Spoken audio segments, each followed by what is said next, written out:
গণতন্ত্রের পথে যাত্রা শুরু করেছে। 2025-26 অর্থ বছরের শুরুতে দেশের রাজনীতিতে ছিল নানা সমীকরণ। অর্থ বছরের মাঝামাঝিতে অবাধ নিরপেক্ষ নির্বাচনের মাধ্যমে দেশের অর্থনীতিতে সুবাতাস ফিরে আসলো।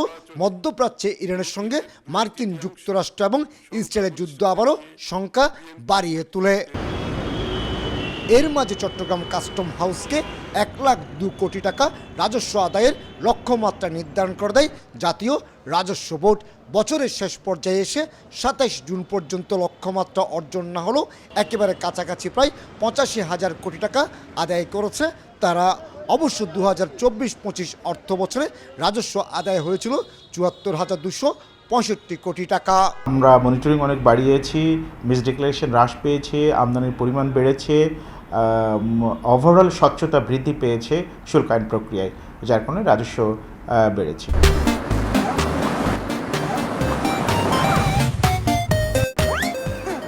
এদিকে শ্রমিক ধর্মঘট, প্রাকৃতিক দুর্যোগ সহ নানামুখী সংকট সত্ত্বেও কন্টেনার এবং কার্গো হ্যান্ডেলিংয়ের পাশাপাশি জাহাজ আসার ক্ষেত্র নতুন রেকর্ড স্থাপন করেছে চট্টগ্রাম বন্দর কর্তৃপক্ষ।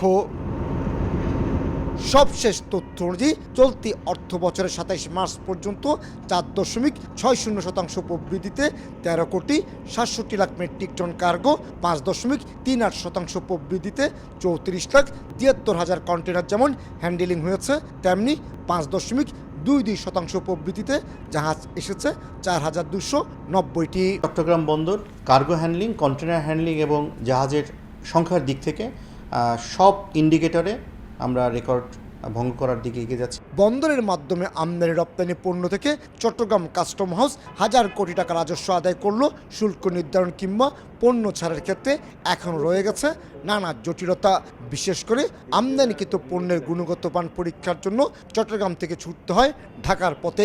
এইসব জটিলতা দ্রুত নিরসন করা গেলে রাজস্বের পরিমাণ আরও বাড়বে বলে মনে করেন ব্যবসায়ীরা। যারা আছেন ওনারা বিভিন্ন দেশের এমবেসিতে যোগাযোগ করে, সেই এমবেসি যে এক্সপোর্টার অর্গানাইজেশন তার সাথে যোগাযোগ করে। এই যোগাযোগটা অনেক সময় লেগে যায়। তো এই সময়টার জন্য আপনার অ্যাসেসমেন্টটাও দেরি হয়।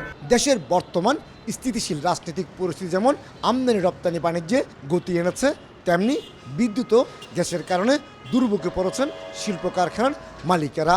এক্ষেত্রে রপ্তানির ধারা ধরে রাখতে সরকারের সহায়তা চেয়েছে বন্দরের সবচেয়ে বড় অংশীদার গার্মেন্টস মালিকদের সংগঠন বিজিএমইএ।